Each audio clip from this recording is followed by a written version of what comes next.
prophethood. Because if his teaching is complete, in him completes everything that pertains prophethood. So when you study why Ahmad sallallahu alaihi wasallam is sent, to perform what, for what objects and what purposes, then you understand all the various aspects, nature, all the various purposes for which prophets are sent. So the verse which I quoted also deals with this subject.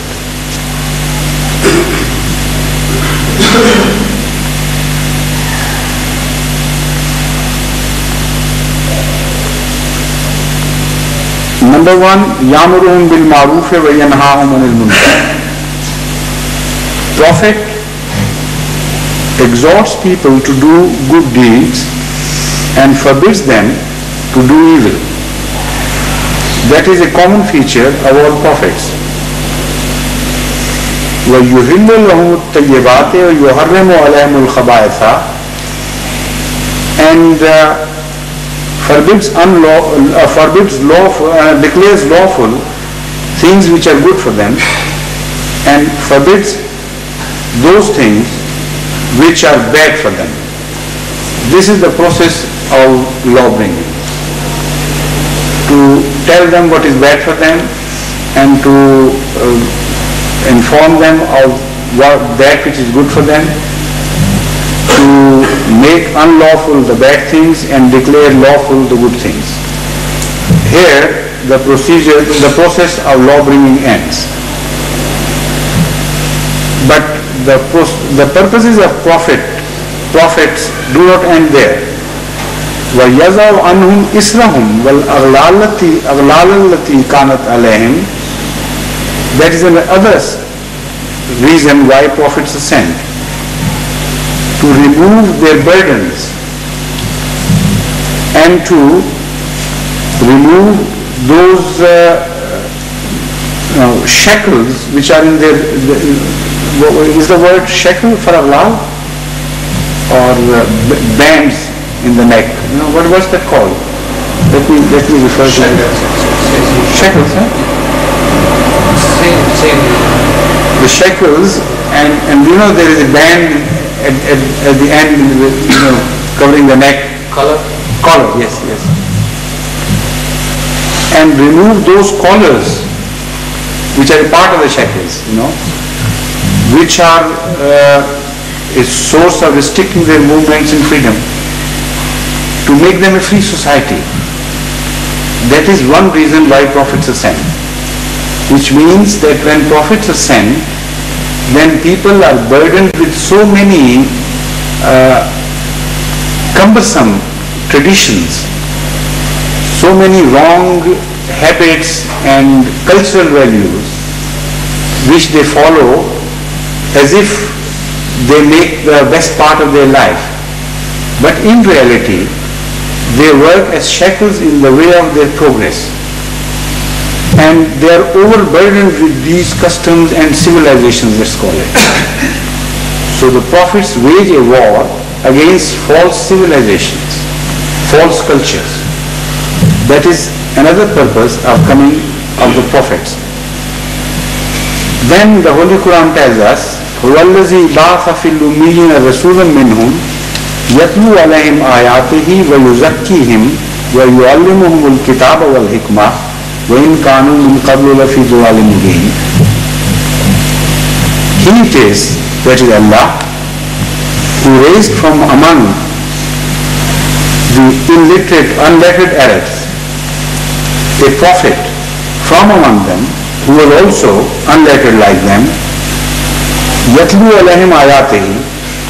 He recites to them the verses of Allah. That is the revelation of Sharia. The revelation of the law is being conveyed to them, but which was received by Prophet Muhammad, peace be upon him. So one purpose of his coming is to bring a law and to introduce that law to the people whom he is addressing. But that is not all. وَيُزَكِّيهِمْ, and he purifies them. This word means, this introduction of yuzakkihim means that law by itself is not enough to purify people. Prophets play an additional role in purifying people. And just the revelation of law is not enough to do that. Now when you further observe, just a minute, before that, let me proceed further. وَيُعَلِّمُهُمُ الْكِتَابَ. Kitab is the law which has been revealed. But just the revelation of the book is not enough, because there must be someone who should teach them what the book is.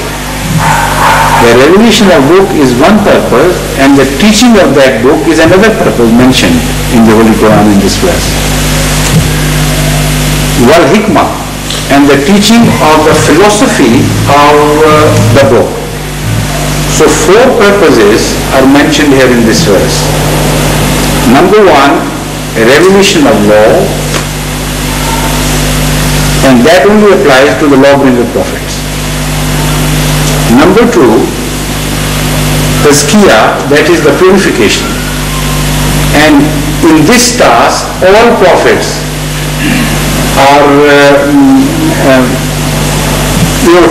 all prophets take part, whether they are lawbringers or not lawbringers.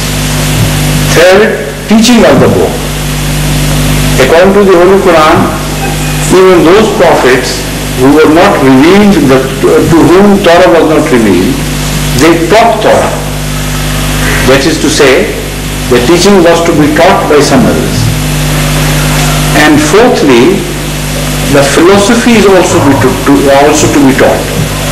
Not just the book, what it means, but the underlying philosophy behind the teaching is also be taught, and these were the tasks performed according to the Holy Quran by the Holy Prophet of Islam. So you can easily see that law bringing is not the only task of prophethood. That is one part of Nema. The other part of the Nema, that is favors of Allah, belongs to other fields, that is tazkiyah, purification, teaching of the book and teaching of the philosophy.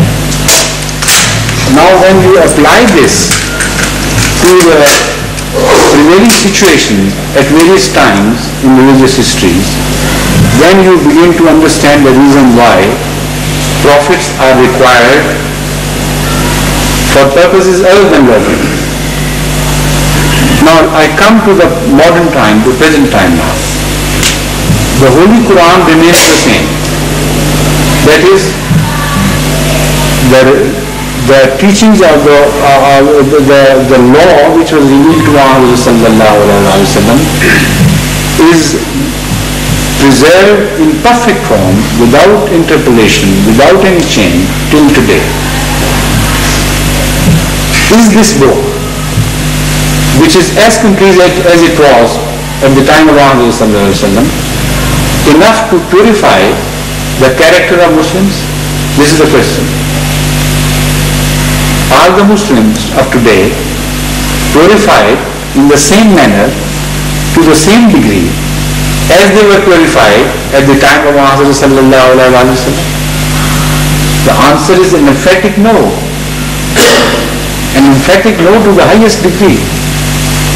The difference between the status and the quality of the Muslims of Muhammad sallallahu alaihi wasallam's time and of the time of the modern times, of the present time, is so big that if one is declared a Muslim of that time, the Muslim of today cannot be judged as Muslim, to declare a Muslim by the same standards. Now the difference which is created by the passage of time in the quality and excellence of character of the people to whom the book is revealed is so great and so sometimes rapid that one